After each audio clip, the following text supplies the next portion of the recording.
मातृ देवो भव। हेलो दोस्तों, तो जय श्री कृष्ण। और मैं ये वीडियो खास करके इसलिए बना रहा हूँ कि जो एक बहुत ही दर्दनाक और गरम जो अभी किस्सा है, जैसे कि हम तो हिंदुस्तान में रहते हैं, भारत में, इंडिया में। तो और मैं और हम और मैं तो हमेशा इसराइल के साथ रहता ही हूँ, क्योंकि एक भारतीय, एक इंडियन होने के खातिर। लेकिन जो इसराइल और हमास के बीच हो रहा है, एक वहाँ का पैलेस्टाइन स्टेट है, जो हिस्ट्री है, तो मैं जैसे ज़्यादातर यूट्यूब से स्टडी करता हूँ। मैं ज़्यादातर पढ़ाई यूट्यूब से लेता हूँ, ज़्यादातर ज्ञान यूट्यूब से लेता हूँ। तो एक बहुत ही जाने पढ़े लिखे यूट्यूबर है, ऊपर आ चुके। मैं नाम नहीं लूँगा, वैसे नाम ले तो भी ऐसा तो कुछ प्रॉब्लम है नहीं, कि कुछ कॉपीराइट या कुछ मानहानि या फिर कुछ कोई केस, क्योंकि हम ऐसा तो कुछ कर नहीं रहे। तो मैं क्लियर कहना चाहता हूँ, नाम इसलिए नहीं लेना चाहूँगा क्योंकि किसी को ऐसा नहीं लगे कि मैं कुछ गलत या फिर कोई ऐसा वैसा, कई आपको सही बात में बोलूँ ना, तो कई यूट्यूबर ऐसे भी व्यू लेते हैं और ऐसे भी कमाते हैं कि रिव्यू कर दो और इसकी बुराई कर दो, इसकी अच्छाई कर दो। वाकई में जो जिसकी बुराई होती है उसको भी कुछ नुकसान नहीं होता, जिसकी अच्छाई होती है उसे भी फ़ायदा होता है, क्योंकि उनका भी नाम होता है तो और व्यू आते हैं यूट्यूबर। लेकिन मेरी यूट्यूब चैनल का गोल, एक उद्देश्य ये है कि आप तक सच्चाई पहुँचे, सच्ची, ऑथेंटिकेट, वेरीफाइड, अच्छी इन्फॉर्मेशन पहुँचे, आपको आपका वक्त ना जाया जाए। तो ये मेरी और मेरे माँ बाप जो अभी नहीं रहे दुनिया में, उनका एक मोटो है, प्रिंसिपल है।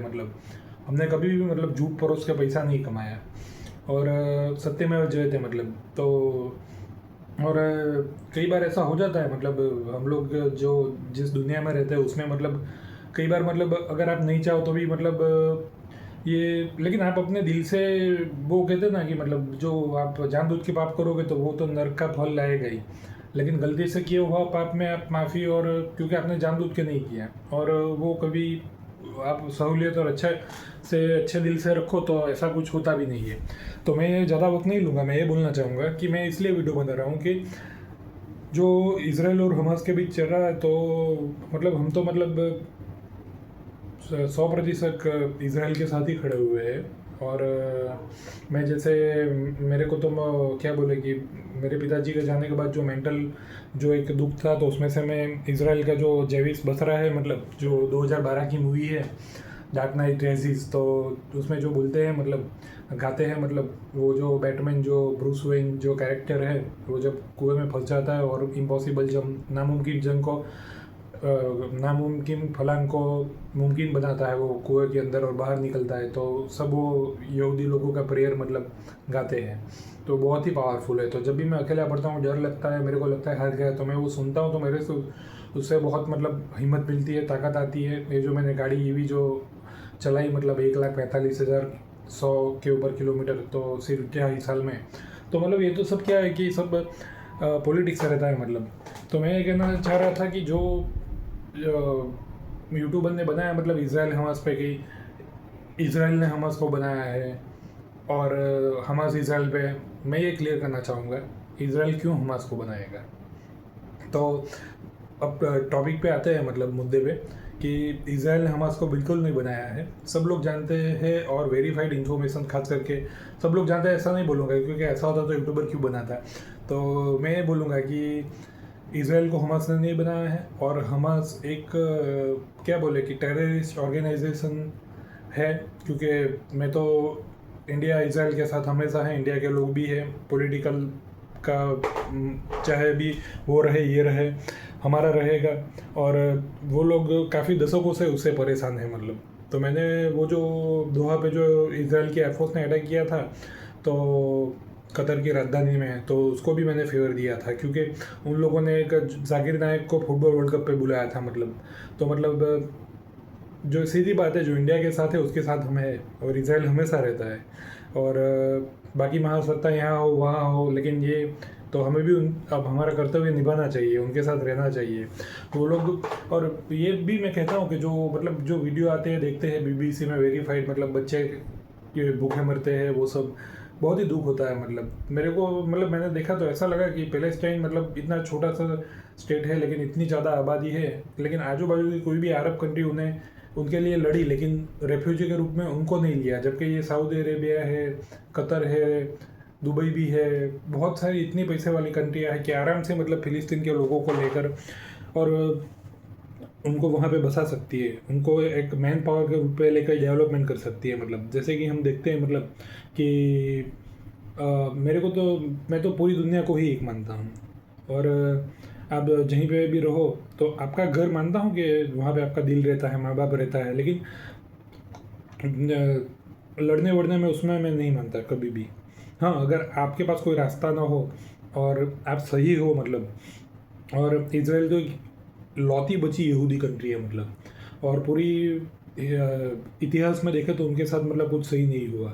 और जहाँ तक मेरे को पता है, मैं भी जानता हूँ मतलब जो यहाँ पे भारत के साथ तो सरकारी रूप में बहुत काम चलता है इज़राइल के लोगों का, यहूदी लोगों का, तो बहुत ही शांत होते हैं, एक्सट्रीमिस्ट नहीं होते और बहुत ही हाईटेक, बहुत ही ज्ञानी होते हैं, जो मतलब हम देखें मतलब दुनिया में बहुत कम है। लेकिन वैसे तो देखा तो मतलब ये अपने पंजाबी और सिख लोग भी इतने ज़्यादा नहीं है, लेकिन फिर भी देखिए आप मतलब कि अमेरिका, कनाडा और इवन रसिया और चाइना में भी गुरुद्वारे हैं मतलब। तो मतलब एक ऐसी चीज़ रहती है कि धर्म में भी जो धर्म में इंसान ज़्यादा हो वो आगे आता है मतलब। और मैं तो आपको बोलता हूँ, मैं तो मतलब हर 3 महीने ब्लड डोनेट करता हूँ, तो मैं तो ये मतलब धर्म और उसमें तो मैं क्या बोले, मेरा ऐसा बिलीव एक आंख बंद करके एक वो बिलीव तो है ही नहीं। मतलब ये सब इंसानों को प्यार और जोड़ने के लिए बनाया गया है, एक धार्मिक एक रास्ता रहता है। तो और ये तो मैं मतलब क्या बोले, ये मैंने जो आपको दिखाई मेरी मतलब गीता पढ़ते रहता हूँ। और ऐसा नहीं है, मैं यहूदी लोगों की दालमत भी बहुत पढ़ता हूँ और बाइबल भी पढ़ता हूँ और कुरान भी पढ़ता हूँ। तो वो मैं ऑनलाइन से निकालता हूँ लिटरेचर और गीता का बुक। और ऐसा नहीं है, मेरे पास फिजिकल बुक भी थी वो, और मैं लूँगा मतलब जब मेरे को सुनने का मन हो तब मैं ऑडियो बुक सुनता हूँ, पढ़ने का मन हो तब डाउनलोड करके। या फिर ये तो मेरी माँ की गीता है मतलब, मेरी माँ जो चल बसी थी तब उसके तकिए के नीचे से मिली, तो सोचिए मतलब कितना दिल का कनेक्शन है। वो मैंने अभी फिर से चालू किया पढ़ने के लिए। तो मैं यही कह रहा था कि जो मतलब मैं कुछ घुमा के फिर के नहीं कहना चाहूँगा। मतलब पैलेस्टाइन के लोग तो बहुत ही दुखी है मतलब, क्योंकि बाहर के अरब लोग उन्हें एक्सेप्ट नहीं कर रहे हैं। और इसराइल में जो वो जो अक्टूबर में अटैक हुआ था मतलब जेनोसाइड, मतलब 1000 के ऊपर मतलब, और इतना एक्सट्रीमिस्ट, इतना मतलब पेनफुल, तो इसराइल ने उसका ऑफिशियली मिलिट्री के रूप में जवाब दिया मतलब।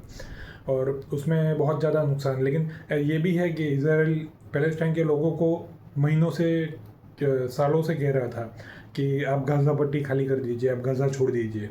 अब कई बार मैंने देखा है, ऐसा नहीं, रशिया यूक्रेन में भी मैंने देखा है कि बाद में इतनी वार्निंग मिली इतने महीनों के से, और बाद में रशिया की मिलिट्री घुस गई और कई कार और बाइक पे लोग भाग रहे थे। तो वहाँ पे मतलब मिलिट्री का तो ऐसा रहता है कि उनको जो ऑर्डर मिले रहते हैं, और वो ऐसा नहीं है कि वो लोग वार्निंग कर नहीं देते, ऐसा कुछ भी नहीं है, वो लोग लोगों को बचाने के लिए है।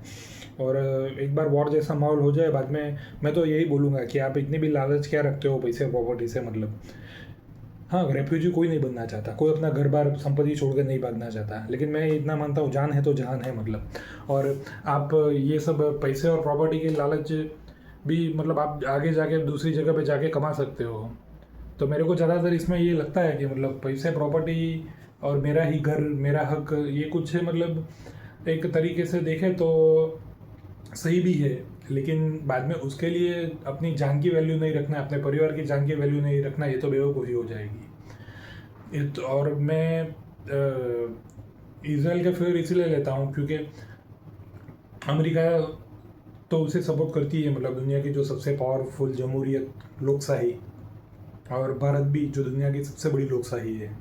और भारत के लोग भी मतलब ऐसा नहीं, मेरे मेरे भी मुसलमान दोस्त हैं मतलब, तो वो भी मतलब उनका भी एक रास्ता रहता है, तो मेरा भी, आपका भी एक रास्ता रहता है, आपको भी जो लगे सही, जो उसको आप फेवर करोगे।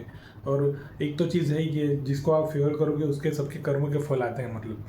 तो मैं ऐसा कुछ नहीं है कि कुछ हो रहा हूँ, ये इनका खींच रहा हूँ, उनका खींच रहा हूँ।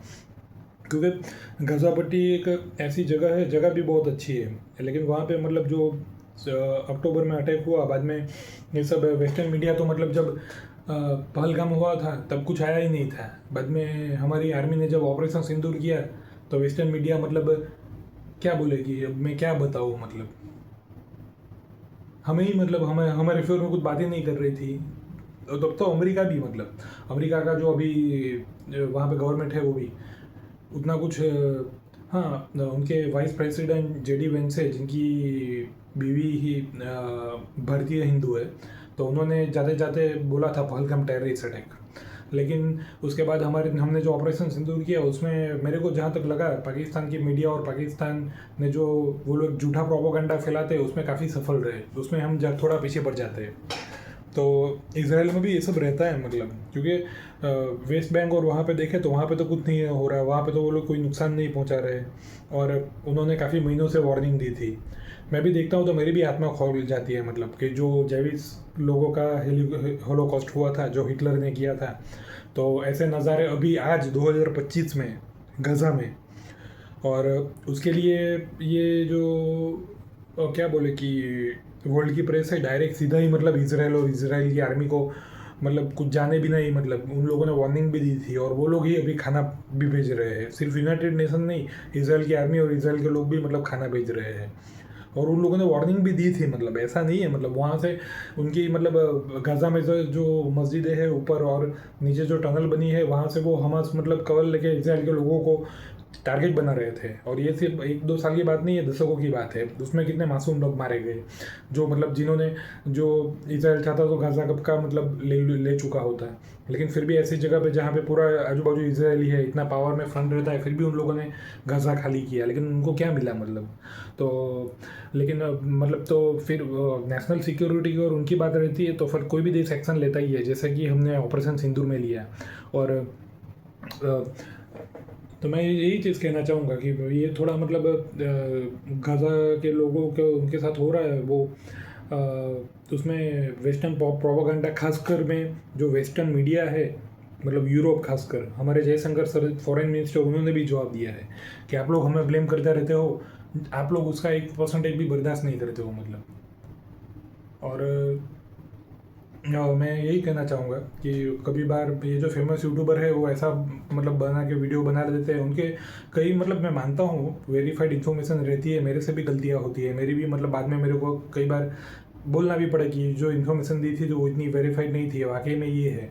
लेकिन मैं ट्राई करता हूँ ऐसा ना हो, मैं ट्राई करता हूँ कि मेरी वीडियो तभी बने कि जब मेरे पास वेरीफाइड मैं तह तक ले लूँ और उसके बाद ही रखूँ। तो एक मतलब कई कई यूट्यूबरों के मैंने देखे, मतलब वो वेरीफाइड है नो डाउट, लेकिन उनके पास इन्फॉर्मेशन शायद इतनी कुछ वेरीफाइड नहीं हुई होगी, या फिर कुछ कि इसराइल ने हमास बनाया और हमास इसराइल पे अटैक करता है। और ये थोड़ा शुरुआत में ही दिखा था मैंने, कई बार ऐसा होता है कि ट्रेलर कुछ दिखाया जाता है मूवी का, बाद में मूवी कुछ निकलती है। तो ये भी मैं बोल दूंगा। तो मेरे को लगा कि मतलब इसराइल कैसे गाज़ा बना सकता है, ये तो ऐसा हो गया कि मतलब क्या बोले कि खुद पे वार करने के लिए ही चाकू आप सामने वाले को दे दो। तो और क्योंकि मैंने स्टडी की, मैं करते रहता हूँ और 15 साल से, मतलब ऐसा नहीं है, मतलब ये जो ईरान की जो ऑथोरिटेरियन, मतलब ईरान की जो सरकार है वो मतलब हमास को फंडिंग करती है, हिजबुल्लाह को सपोर्ट करती है, और इसराइल मतलब हमास से भी परेशान है, हिजबुल्लाह से भी परेशान है, और कुछ डायरेक्ट सॉल्यूशन आता नहीं है। और बाद में वो लोग जब जवाब देते हैं तब वेस्टर्न मीडिया ऐसा नहीं बोलती कि ईरान की, लेकिन इतना अच्छा मेरे को लगा कि ये जो ट्रम्प सरकार, जिसे मैं पहले टर्म में भी मैंने बहुत सपोर्ट किया था, हाँ, इलोन मस्क मेरे फेवरेट हैं, और विवेक स्वामी जैसे मैंने बात की थी, जो हमने मतलब बहुत ही दर्दनाक जो चाली कर नहीं बचे इस दुनिया में, बहुत ही ग्रेट पर्सनालिटी, और God bless him and his family, means he been a really means a great icon, he is a great icon।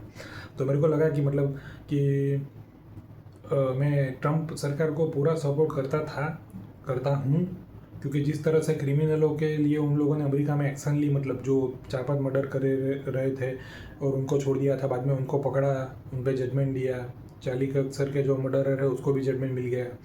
तो ऐसा होना चाहिए, क्योंकि मैंने आगे भी बोला है 100 बार और मैं बोलते रहूँगा, too much liberalisation promote criminalisation. और जब तक आप पर नहीं बीतेगी ना, या आपके परिवार वालों पे नहीं बीतेगी ना, तब आप जस्टिस की मांग चलाते रहोगे। मेरे को थोड़ा बोलने दो, मैं इसलिए बोल रहा हूँ। तो मतलब और चालीकर सर ने एक अपने वीडियो में ही बहुत ब्यूटीफुली एक्सप्लेन, बहुत ही सुंदरता से उसका वर्णन किया है कि जो भी आदमी खून करता है ना, वो तो पहले से ही मर चुका रहता है। हम सिर्फ उसको उसका फल का, उसका जो वो करनी है ना, उसका वो देते हैं। मतलब वो तो पहले से ही आदमी मरा हुआ है, और उसको भी जो जिसका खून हुआ उसको मतलब न्याय मिले, उसके लिए उस आदमी को भी फांसी पे चढ़ाना ऐसा ज़रूरी है। मतलब और ज़्यादातर यही होता है। मतलब ज़्यादातर मतलब ये अपने देश में भी महात्मा गांधी के नाम पे कुछ मतलब जो मतलब जिसको न्याय नहीं मिला 12-15 साल, उससे आप पूछिए, उसके घर पे आप चाहिए। मतलब उनकी पूरी लाइफ डिस्टर्ब हो चुकी होती है। काम धंधा रूटीन, पैसे कमाना मतलब, हाँ, क्राइम तो सहन कर ही लिया, बाद में रेगुलर हर रोज़ पैसे कमाने के लिए जाना, वो सब वो तो अलग ही है। मतलब और कई बार तो पता भी नहीं है सरकार अपनी मतलब अपने यहाँ कंपनसेशन मतलब में पैसे दिए तो मिले नहीं मिले, वो बात भी मतलब मीडिया में बाहर आई नहीं आई, कौन जाने। मतलब तो मैं ये वीडियो इसीलिए बना रहा हूँ कि इतना तो पक्का है कि इसराइल ने हमास कभी भी नहीं बनाया, और इसराइल क्यों हमास बनाएगा। और ये ईरान उसे फंड करता रहता है। और वो ईरान मतलब शिया मुस्लिम है, लेकिन मुस्लिम ही है, तो वो लोग यहूदी लोग को बर्दाश्त नहीं करते, और इसराइल को बहुत ही बुरी रूप से देखते हैं, अमेरिका को भी। और भारत अपना चाबहार पोर्ट पे इन्वेस्टमेंट है, लेकिन इसका मतलब नहीं है कि हम यहूदी लोगों और जो अमेरिका के लोगों के नफरत करते हैं और उनको हम सपोर्ट करें। मतलब और मैं तो लगता है मतलब चाबहार पोस्ट में भी जो हमारा इन्वेस्टमेंट अरबों खरबों का है, वो क्यों किया था। मतलब मेरे को इतना लगता है कि पिछला 20-30 साल का इतिहास हम देखें ना, तो जितनी भी बार हमने इसराइल से साइडलाइन की है, हमें ये कर्मों के रूप में भुगतना ही पड़ा है। तो एक ऐसा देश जो मतलब कोई ना हो, मतलब कारगिल में भी कोई नहीं था, तब इसराइल खड़ा रहा था। इसराइल ने वेपनरी सपोर्ट दिया था, जीपीएस सपोर्ट, जिससे हम जीते थे। ये जो पाकिस्तान ने मतलब पीछे से वार किया था ना, तो मैं ऐसा भी बोलूँगा कि कांग्रेस की सरकार के पास कोई जवाब नहीं है कि चाबहार पोर्ट में अरबों खरबों रुपए क्यों लगा दिए। उसके साथ हमारे इसराइल के साथ रिलेशन कॉम्प्रोमाइज़ होते हैं, वीक बनते हैं, जो कतई तौर पे हमें चलाना नहीं चाहिए। और अब अभी की जो सरकार है वो मैनेज कर रही है। मतलब हाँ, चाबहार पोर्ट से हमें ऑयल सस्ते में मिलता है, नज़दीक है हमारे, लेकिन इसराइल का तो हमें देखना ही पड़ेगा, क्योंकि हम रसिया से ऑयल ले लें, इक्वाडोर से ले लें, और भी ऑप्शन है। मतलब और अभी तो इलेक्ट्रिक व्हीकल भी आ चुके हैं, और हमारे यहाँ तो मतलब इतना खेती है, मतलब तो इथेनॉल, बायोफ्यूल इतना सक्सेस नहीं है, इथेनॉल भी सक्सेस नहीं है, लेकिन रसिया तो है ना। और फिर भी जो चाबहार पोर्ट में अब हमने जो किया, तो उससे हमें इतना तो देखना पड़ेगा कि हमें हमारा इन्वेस्टमेंट गलत ना जाए, क्योंकि इतने पैसे हैं और आज भी हमारे यहाँ इतनी गरीबी है, तो अरबों खरबों रुपए तो बहुत मायने रखते हैं। उम्मीद रखते हैं कि आज की सरकार उसे अच्छी तरह टैकल करे, कि इतना सारा इन्वेस्टमेंट ऐसे ही ना जाए, उसे मतलब रिटर्न मिले। मतलब कि जैसे वो न्यूज़ में आया था कि 2018 में जो ट्रम्प गवर्नमेंट ने हमें वेवर दिया था चाबहार पोर्ट से ऑयल लेने के लिए, वो सैंक्शन के बावजूद हमें वेवर लिया था, तो हम ऑयल ले रहे थे, वो अभी वेवर खींच लिया है, तो हमें रसिया, इक्वाडोर और दूसरे ऑप्शन लेने पड़ रहे हैं, जो काफ़ी लंबे पड़ रहे हैं, महंगे पड़ रहे हैं। तो चाबहार पोर्ट पे जो हमारी मिलिट्री है और हमारा अरबों करोड़ों का रुपये का इन्वेस्टमेंट है, वो रिटर्न ना दे, इसलिए मैंने थोड़ा इस पे सवाल उठाया। तो इसलिए मैंने सवाल उठाया कि मैं अगर मेरा तो मंतव्य ये है कि वो करना ही नहीं था, क्योंकि उससे मतलब इसराइल के साथ हमारे रिलेशन कॉम्प्रोमाइज़ होते हैं। और मेरा अभी मंतव्य है कि अभी हो गया तो हो गया, लेकिन उसको हो गया तो इसराइल को बुरा ना लगे, इसराइल के साथ हमारे कॉम्प्रोमाइज़ ना हो। हाँ, वो ईरान में है तो भी हमने पैसे डाले हैं, और ये ईरान एक शिया कंट्री है, सुन्नी कंट्री नहीं है। तो मतलब वो सब लेवल करे, मतलब तो उसके हिसाब से हम चलें। मतलब क्योंकि कोई भी, सीधी बात है, कोई भी दूसरे देश को फ्री में सपोर्ट नहीं करता है, तो उसकी एक कीमत रहती है। और इसराइल और भारत के बीच में वो कीमत का एक ही जवाब है, प्यार, क्योंकि वो भी अकेले हैं और हम भी अकेले हैं। और फुल फ्लेज में सपोर्ट में आए तो वो ही आते हैं। तो हमारा भी कर्तव्य बनता है। और अभी की जो मोदी सरकार है वो तो काफ़ी अच्छा उनके साथ सपोर्ट करती है। मोदी जी जब पीएम नहीं थे तब से जाते थे इसराइल। तो मैं यही कहना चाहता हूँ कि सदब सलोम, जो हिब्रू में बोलते हैं नमस्ते, तो मैंने याद आ गया तो बोल दिया। तो जय हिंद, वंदे मातरम। मेरे को लगा जैसा वीडियो बनाना चाहिए ऐसा मैंने बनाया। और अभी का वीडियो मैं 21 मिनट का ले रहा हूँ। और जैसे मैं हिंदी में सब वर्ड्स खींच रहा हूँ, 21 मिनट का वीडियो मेरे को लगता है कि थोड़ा बड़ा हो गया, लेकिन क्या बोले कि थोड़ा अच्छे से एक्सप्लेन करने में और उसमें वो ज़रूरी भी है।